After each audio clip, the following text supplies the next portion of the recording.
Greetings, everyone, on this Maundy Thursday. Maundy comes from a Latin word meaning mandate. And basically, it comes from John 13. A new commandment I've given you, Jesus said, love one another as I've loved you. And it's immediately before that Jesus shows us what love is all about as he washes his disciples' feet. He gets to Peter, and he has this interesting interchange. There's two things that he tells Peter that I think are incredibly important for us. Peter protests, like, Lord, you're not going to do this for me. No way. And Jesus says, you won't understand it now, but you will one day. It doesn't make sense to you right now, but it will in the future. I remembered Soren Kierkegaard, who said, life is lived forward but understood backward. And I think that's what Jesus is getting at. It's like there's going to come a day that this will make more sense to you, Peter, that I'm washing your feet, but for now, just experience it. Maybe you need to hear that today. The love of God is way too great for us to fully comprehend it. It is infinite and boundless, and it is, well, we can't understand it fully. And the Apostle Paul says we don't have to fully understand it to be able to live into it and for it to transform us. And maybe you're like me, you just need to hear, stop trying to figure it all out. Get out of your head just for a minute and live in your heart and allow God's love to do its work. You may not understand it today, he tells Peter, and I think he tells us too. These things that are going on in our world, you may not understand it. You may not make any sense to you right now. You may be wondering where I am and what I'm doing. But there'll be a day when it'll become clear. Perhaps that day is as far off as our first day in heaven, or it could be a lot sooner. Regardless of that, God's love is at work, and we can live into it even though we can't understand it.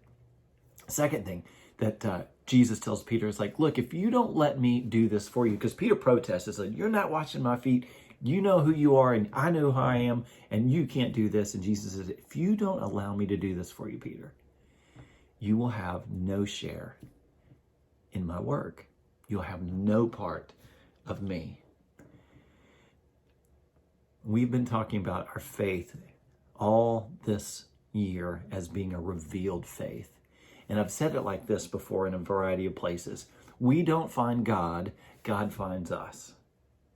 It's what Jesus is telling Peter here. He said, look, this isn't about you and your power and your will, Peter. The future isn't going to be resting on your shoulders, believe me. Jesus is saying the future is going to be resting on my shoulders and on what I want to do through you. And right now, I need you to be okay with me washing your feet, showing you this example of what I want you to do for others. And I'm not going to ask you to do something that I'm not willing to do right now. It's Jesus giving this incredible example, and probably even past example. It is this way that Jesus shares his love and his care for these that are around the table. And then he asks them to do the same. And they will. Most of them anyway. They will. They'll pour themselves out in some dramatic ways. And it'll happen because the Holy Spirit comes upon them in Pentecost, and that's in a few weeks. I don't want to rush that story.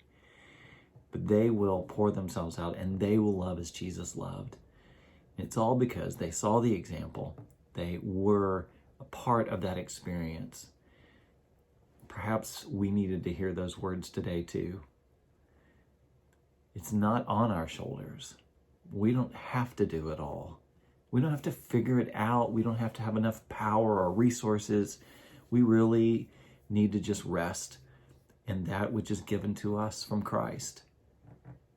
And that will be sufficient. That will be enough.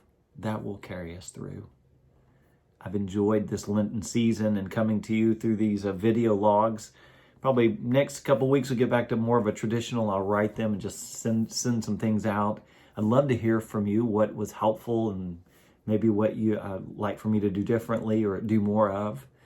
Until then, know that you're in my prayers. I have enjoyed, in a weird way, this Lenten season that seemed to have gone on forever with everything else going around us. But it has meant the world to me that it has been a time that we could spend together. So I'll pray that as we continue to head towards Easter, we'll do so with our hearts full and with our minds fully focused on the one who loved us so much, refused to stay in heaven, but came and died and was raised